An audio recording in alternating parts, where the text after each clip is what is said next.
Bunk 237 was recorded in front of a live studio audience.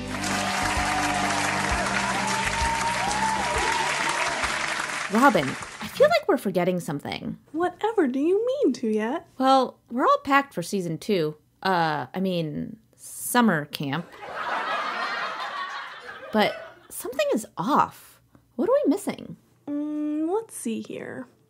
Flashlights? Check. Sleeping bags? Got him. EMF recorder? Hatchet? Ouija board? VHS copy of the Texas Chainsaw Massacre? Extended version of Aliens? Ooh, bug spray? Yup, and yup. Oh no, Tuyet. Oh no, Robin. You know we can't officially start camp until... Hey, you guys.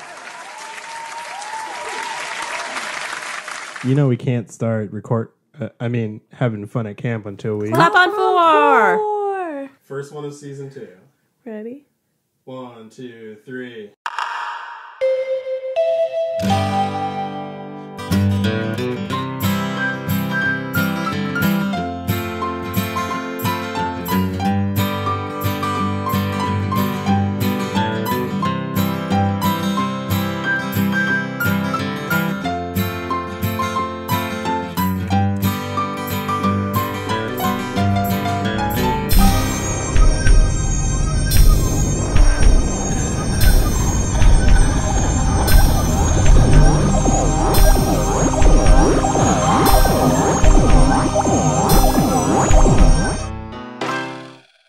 Welcome back to Bunk 237. Horror movie podcast. I'm Tuyet and And I'm Robin Zlotnick. Robin, did you ever notice that I hardly ever say my full name when I introduce myself? That is, I don't know. Do we? Yeah, you know what? We listened back to episodes for this recording, and I do not remember how we introduce ourselves at all. Changes? I've been listening to the episodes nonstop for the last 3 days. No idea. I think it's because I still have a weird thing about my name, and we talked about this on episode, I think 3. But I feel weird saying my name the wrong way, even though that's how I introduce myself to everyone. And the fact that everyone around me calls me by Tuyet Nguyen, Yeah. and I don't mind. Please call me that. That's fine. But I feel weird saying it out loud because I know in my heart that it's wrong. Yeah, that makes sense. Which, And I think that you should feel free to introduce yourself however you prefer. right. So I thought about a new intro where I say, hi, welcome back to Bunk 237. Horror movie podcast, the fictional camp where me and Robin just talk horror movies all day. I'm Tuyet Nguyen, but you can call me Tuyet Nguyen. I love that. Okay. I love that. Okay, great. And then I get to say my name the correct way every day. But acknowledge that. Season 2. Phonetic we're pronunciation. Making strides. Yes, we are. What did we learn from season 1? That's what we're here to talk about. Kind of. Not really. We didn't We're learn just here to- anything. We're just here to toot our own horn, right? Talk about every episode from season 1. Reminisce. And try to remember how to do a podcast. And also, we've returned to camp. This is what you do when you get back to camp. Oh, You yeah. have to catch up, Totally. talk about what happened last summer. Oh, yeah. Because I haven't talked to you at all about what happened last summer. We I haven't think we're not talked supposed at to. all since the last recording of the last episode. Zero communication. Me and Robin I don't do know not how we talk. ended up on a Zoom call today because we didn't even organize it. Oh, we're so dumb. All right. Episode 0. Final Girls First Meeting. We had done top 3 movies, and this was actually our first recording when we were trying out different ideas for the podcast. Yeah. And we had played around into the idea of doing top 3 lists, which we only recorded 2 of those, and one of them was never released. And never will be.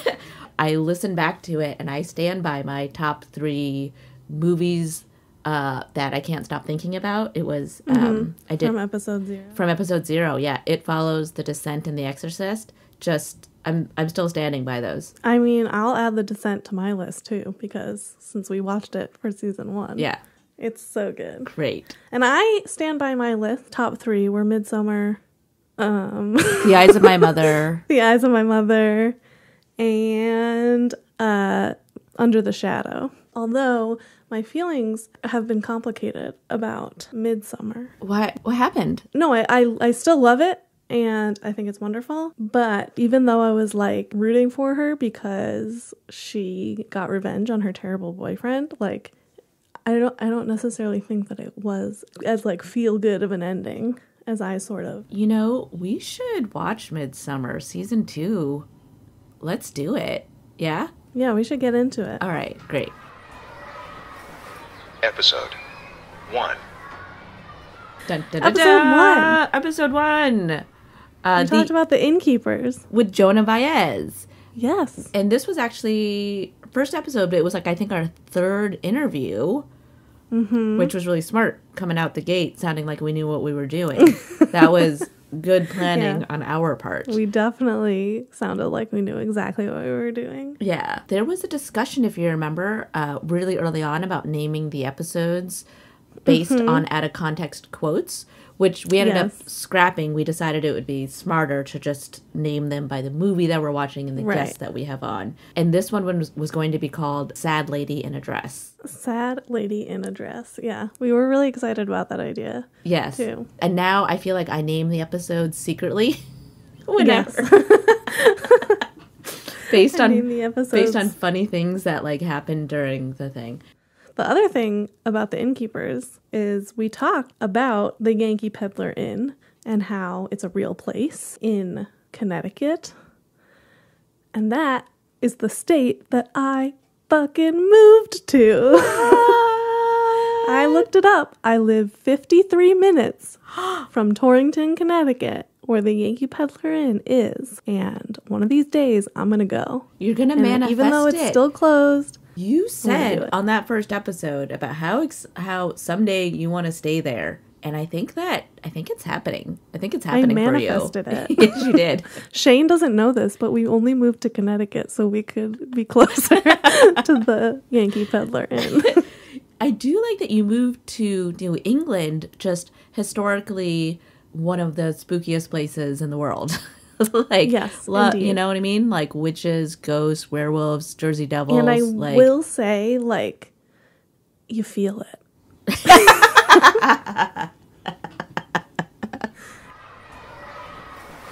Episode 2. And this takes us to episode 2, which we did Train to Busan with Soyeon Ohm. This was such a fun conversation. I liked it a lot. And this was our first non-friend guest that we talked to. Total stranger, very nervous. So was fantastic. Connection. Right, mutual connection. Not a total cold call, but... But neither of us had known her before. Yeah. And it was so wonderful. And she was so knowledgeable and such like a crazy film buff. Oh, fantastic film buff. And I noted that that movie was an early quarantine watch for me. And honestly, if I'm being real honest, I think that was around the time when I first started thinking about doing a podcast, because I was... With this movie? With this movie, because I was so sad. I was so sad at the beginning of quarantine, and I was just comfort watching horror movies, and I'd never seen Train to Busan before, and I put it on, and I remember being so like alone in my apartment, just with like, I mean, the weight of the world, everything going on, like, and just being alone in my apartment and watching this movie and loving it and being like, I really want to talk to someone about this movie right now. And then I think around then was when I started thinking like, oh, it would be really nice just to have someone to talk to every week about these like comfort horror movies that I'm watching. Yeah, that's so interesting too, because I made the note that this was probably like the most emotional movie that we watched. It gets like real like cryy. It is. I'm a crier too. I am a total crier. I'm not, and I still definitely teared up. So I cry so much at every movie. Episode 3. I wish I had a sound effect button to be like a buzzer button, you know, like if this was the game show and we're like, buzz, episode 3. I think you just did it. Oh, great. Buzz. And we nailed it. Episode 3. Episode 3 was Scream. With Maggie Monahan. With my good friend Maggie Monahan. Re-listening to this episode, I realized how much we talked before we didn't even introduce her. I think this might have been this was our first interview one that we taped. Yeah, see, this is another trick of podcasting is put your first interview somewhere in the middle so it gets lost between your more experienced interviews. Maggie did talk eventually. It was great fun. Like, Scream for me is so fun, but it's also just like the first movie of this like huge franchise now, and it's like such this like mythology in horror history. And I made the note that like if someone were to make one of those like giant books that's an oral history of the Scream franchise, I would be all over that. I do like how Ghostface has become sort of one of the kind of like modern movie monsters. Mm-hmm. You know, there's always like the Freddy, the Michael Myers, the Jasons, and Ghostface I think has definitely been added to that. I do think we probably need more women in that, in these franchises. That's true. Is there a serial killer woman franchise? I don't know. There are a lot of sad ladies in dresses. A lot of sad ladies in dresses, but not many full franchises, right? Oh, you know who we should ask? We should ask Andy Sell. About Andy Sell. This was the first Andy Sell episode too. Yes, exactly. From the Ghoul School, a horror history podcast. He was a great addition. I love Andy so much. And I actually went back to find a message that he'd written me because when he found out I was doing a horror movie podcast, he messaged me, and I'm going to read you his message. He wrote, "You're premiering a horror movie podcast on my birthday and didn't ask me to be involved. I am devastated." Oh no. And it was what was the irony was that like we had always intended to have him be on. We initially, I initially pitched him as just a guest. Yeah. And obviously, and he wrote that to me just, you know, jokingly, just giving me shit about it. But when I wrote him back and I was like, actually, we really wanted to have you as a guest. He wrote back, he came back at, was like, oh, sorry, I didn't mean to give you shit then. He was like, that's such an honor. Thank you so much. It really means a lot. Sorry for giving you shit earlier. He quickly got promoted from potential guest to his camp counselor, Andy. Yeah, because he's fantastic. But that's good because you learn pretty much nothing from our conversation about the movie, and then Andy comes in and like actually teaches you things. Episode 4. Bzzz. Sorry. Oh, wait. I should do this sound. No, that was I should do perfect. the sound effect. Yeah. Bzzz. Yeah. Episode 4. Candyman. Candyman with Troy Walker. I did not realize that Troy had not seen it before this episode. I guess because I knew that he's a horror fan, so I just assumed that he had seen it. Because me and Troy about same age, grew up in the same area. Not that that matters geographically, but I just assumed that he had seen it. So I was wildly surprised that he hadn't. Well, it was like a classic. Yeah, and that he also kind of hated it Yeah. a lot. Well, I thought it was such a good conversation because there's a lot to love about that movie. Sure. Tony Todd is amazing. Incredible. But it had its, problems. Absolutely. Rewatching it, I did realize as an adult, like, oh, this is a low budget kind of bad Right. slasher movie. I saw a tweet once that is very applicable to this and many other situations where it was like, is it actually good or did you just see it when you were 14? I also got a lot of shit from Troy and you about the urban legend that I brought up. And I Googled it and it has a Wikipedia page. It's called The Licked Hand. I got it wrong. It was a hand, not a foot. But it's also sometimes known as the doggy lick or humans can lick too. A young girl is home alone for the first time with only her dog for company. Listening to the news, she hears of a killer on the loose in her neighborhood. Terrified, she locks all the doors and the windows, but she forgets about the basement window and it is left unlocked. She goes to bed, taking her dog to her room with her and letting it sleep under her bed. She wakes in the night to hear a dripping sound coming from the bathroom. The dripping noise frightens her, but she's too scared to get out of bed to find out what it is. So she reaches her hand under the to the floor, and the dog licks her on the hand. It's not the feet, the hand. And then the next morning when she wakes up, she goes to the bathroom for water and to find her dead, mutilated dog hanging in the shower with his blood slowly dripping onto the tiles, and then on the shower wall, written in the dog's blood, are the words, "Humans can lick too." That is a crazy urban legend. Crazy. But that is what was in my mind when we... Oh, I'm sorry. You misremembered that someone had killed a dog and hung it in a shower and written in the dog's blood that humans can lick too. You forgot about that. Yeah, I did. I remember the humans. I remember that it was the human licking her instead of the dog, but I didn't remember what happened to the dog, probably because I blocked it out because it was so disturbing. Episode 5. I don't know how to make a guitar sound with my mouth, but like episode 5, Jennifer's Perfect. Body with Talene Nailed Cully. it. Shane's gonna not have to cut out any minute of this because it's all gold. Should I do that again? Guitar sound. That's not a guitar sound. Guitar sound. You sound like a dying dog that's been strung up in a bathroom. Episode 5, Jennifer's Body with Talene Cully. My first note about this movie and episode was that I feel like Jennifer's Body could become like a comfort watch for me. Absolutely. Like one of those movies that I just put on when I need to watch something that I love. There's a part of me that wants to do like a 12 episode limited series where we just talk about Jennifer's Body with different people. Okay. Like just dissecting every part of it, just like, you know what I mean? We could call it Jennifer's Podcast. Okay, great. Or Jennifer's Vodcast.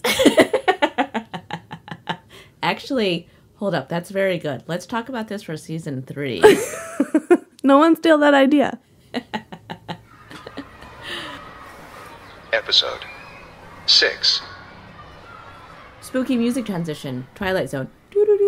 I don't know that. I can't think about what the Twilight Zone thing sounds like right now. Spooky music transition. Episode 6. Shane episode. Shane episode. What's up with Shane? In episode 6, we talked to Shane, our producer, my husband, about what horror movies he can and can't watch because it makes no goddamn sense, and we never figured it out.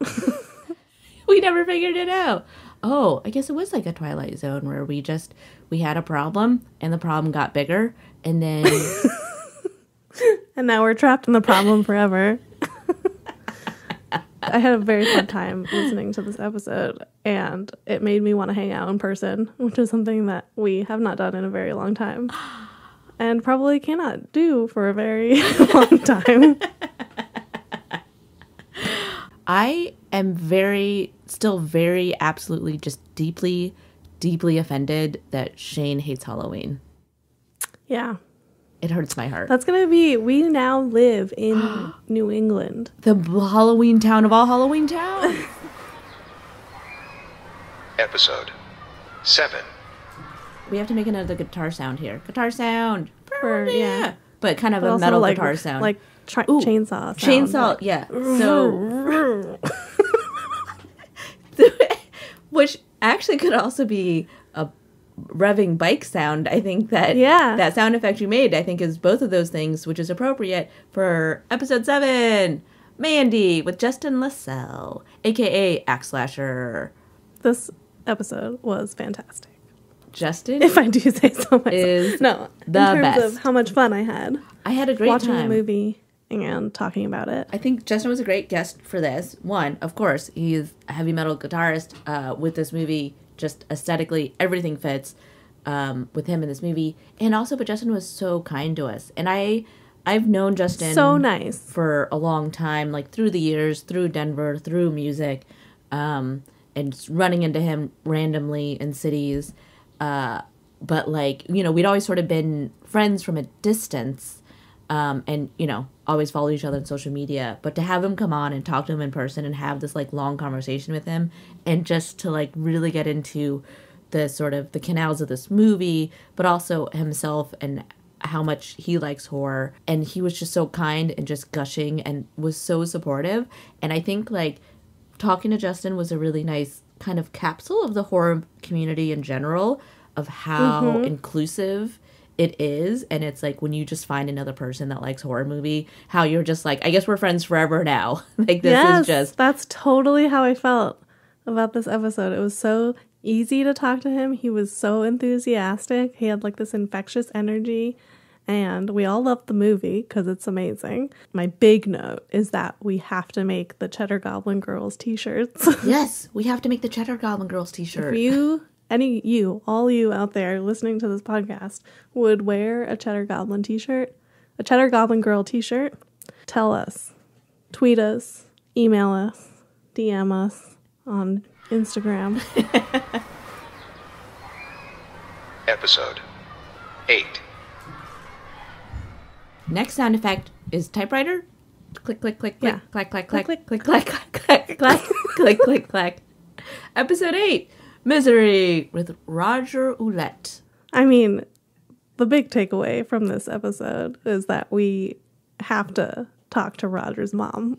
That's exactly. Got it. That's all I wrote too, was like, hey, so Roger in this episode told us that he was in a book club with his mother. They're the only 2 members. Yeah. Like, I want in on that book club. And I'm in a different book club. I wonder if you have to be related to Roger. I don't know the rules of his book club with his mother. I mean, it seems a little exclusive. So I don't know though. I don't know how we'll get in, but we should. Yes, but I think that what we really need is to talk to Roger, to talk to his mom, and I would like to hear her review of Misery. On this episode, I gave out probably my favorite badge of the whole season. Which one? I gave out the Pizza Hut Book It Award. Oh, yes. To Annie Wilkes for her commitment to reading. And the reason that I love that award so much is because it absolutely dates like how old I am. And if you understood that reference and like were kind of jealous of Annie Wilkes for getting that badge, then you're a real nerd. Like me.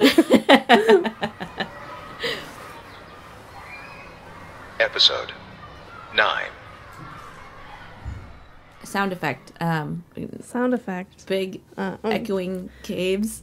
Darkness. I think I'm gonna... What if it's just silence? Ooh, what if the transition is just silence? Or like ding, ding, because an elevator is like going down. There weren't any elevators in this movie. I know, but it's a descent in the elevator. We gotta rethink this one. Episode 9, The Descent with Meredith Alloway. I loved this episode. I loved this movie so much that I texted you after I watched it. Yes, you did. Even though we usually don't talk about the movies after we watch them before the podcast because we want the conversation to be fresh, you know? But I couldn't help myself. It was so good. I'm so glad that you watched this, and I feel very, honored to have, pushed you. I knew you would have watched this eventually, you know what I mean? Yeah. But I'm glad to have been there on your path to push you a little bit, to be like, yes, oh, Robin, you got to watch so this movie. Because it is absolutely So still, glad. one of my favorite horror movies of all time. Yeah. I had moved the weekend of this recording, and when I listen back to that episode now, my audio sounds very echoey because I'm sitting in an empty room while we're recording, and I thought that was just so... Listening back now, that feels so, cosmically appropriate. Yeah. It, totally worked out. I also thought that this was a really great example of, us aligning guests with movies whose, I think, voice is important in the sort of critique or reception of the movie. Totally. Voices that offer kind of a different, a nuanced perspective, specifically with Meredith Alloway, who is a female horror director, and, getting her thoughts on a male written and directed movie about a group of women, I think was so fascinating. And I think that's kind of what we want to do. Yeah, I think that's what we tried to do throughout the whole season was, aside from just talking to our friends about horror movies, I think we really tried to find different voices and nuanced voices for each film. It's so cool that we had a filmmaker on, and we had comedians on, and we had musicians on, and everyone had a different perspective. You know, we wouldn't have had the same conversation about The Descent if our guest was someone else, you know, but Meredith came at it from such a filmmaker's perspective and talked a lot about it visually, which was cool because we didn't always do that with movies. Episode 10. All right, sound effect. I think, can we do ghost noises? Oh, yeah, totally. What a ghost sounds like. I can only think, oh yeah, like Scooby-Doo ghost noises. Ooh. Episode 10, The Devil's Backbone with Pilar Duralde. My first note is Pilar is a delight. I adore Pilar a lot. And I want to reiterate what we said, is that The Devil's Backbone is the cutest movie we watched in season 1. And I think that next time someone asks me about it, I'm just going to tell them that it's like The Sandlot with ghosts. Oh, that's very good. Yeah. Because I had put down that Train to Busan was sort of like the most emotional movie, but this is probably like the second most emotional movie that we watched all season. It was heart-wrenching. It was adorable. It's adorable and it's really sweet. And when I listening back on this, I realized that my voice gets a little higher when I talk about cute things. Like, the boys did a Lord of the Flies thing. And I don't mean to do that. That just is like a natural reaction when it's called being human. Something is really cute. Episode 11. Transition. Oh, transition. Oh, Christmas music. Ding, ding, jingle ding, bells, ding, jingle ding, bells. Ding, Episode 11. Black Christmas. Episode 11. With Keith Garcia. This was such a good one. Such a good slasher movie. And such an early originator of so many things. And I feel like I've said this about almost every movie on the list, but like I feel like this could be a comfort like holiday movie that I revisit. Yeah, I think every that Christmas. Horror movies are just your comfort movies. Yeah, maybe. Maybe. Our guest Keith Garcia was fantastic. He's the kind of guest that I wish I was. Like Andy Sell, he is just so knowledgeable about film. I just love listening to him talk, and I feel a little dumb, you know? Oh, I know nothing. Totally. And we're going to bring him back. Yeah. Secretly. Or not Hope secretly so. at some point, maybe. And also, listening back, one of my favorite quotes from you was... you described, and this was such a small offhand thing, but you were talking about we were talking about sort of archetypes of women in horror movies and how a lot of women in horror movies are, you know, virginal or sacrificial, or they're kind of like damsels in distress, you know. And you commented about Laurie Strode and how Laurie Strode is sort of the antithesis of the women in Black Christmas, and you described her as, quote, just the upstanding babysitter type. Have you watched the remake? Not yet. I haven't either. We should do that. Yeah. We'll put that on the list. Because we got that bonus episode from Andy who talks about the 2006 remake and why it deserves more credit than it gets. And he's very convincing. He is very convincing. He really made me want to watch it.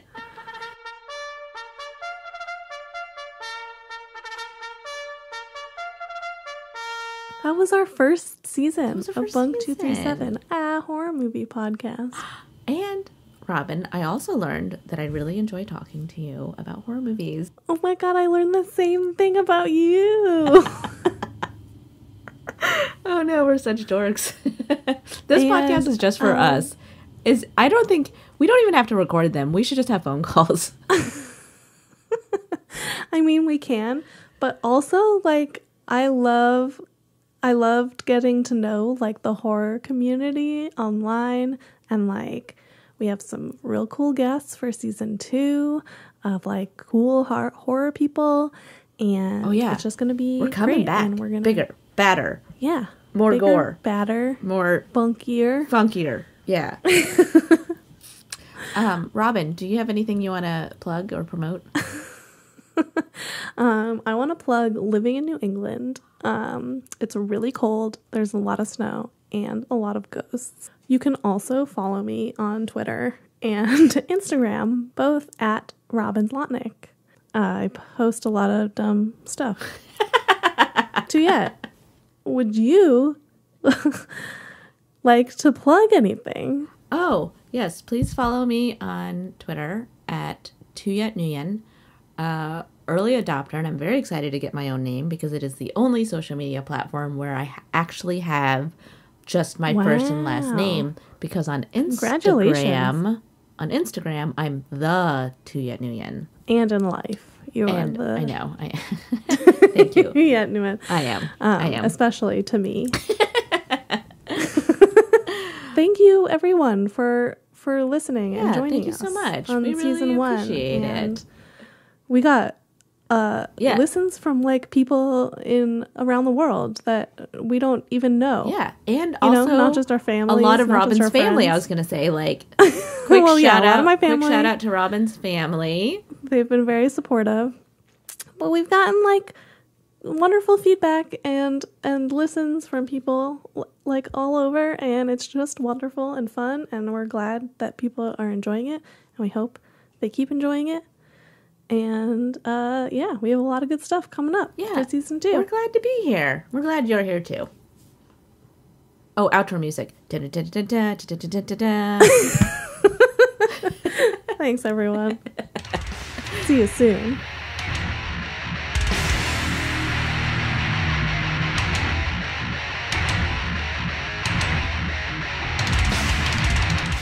Bunk 237, a horror movie podcast, stars Tuyet Nguyen and Robin Zlotnick as the final girls of Bunk 237, and introducing Alex Skoke as camp director Susan Check. The show is produced by me, Shane Segretti. Our theme song is written and performed by Dan Zlotnick, and our outro music is written and performed by Axe Slasher. You can rate and review us on Apple Podcasts, and it may be featured on an upcoming episode. Have a badge of your own for this movie? Follow us on Instagram at Bunk237Pod and Twitter at Bunk237, and let us know. If you haven't already, please subscribe to us on Apple Podcasts, Spotify, or wherever podcasts are downloaded.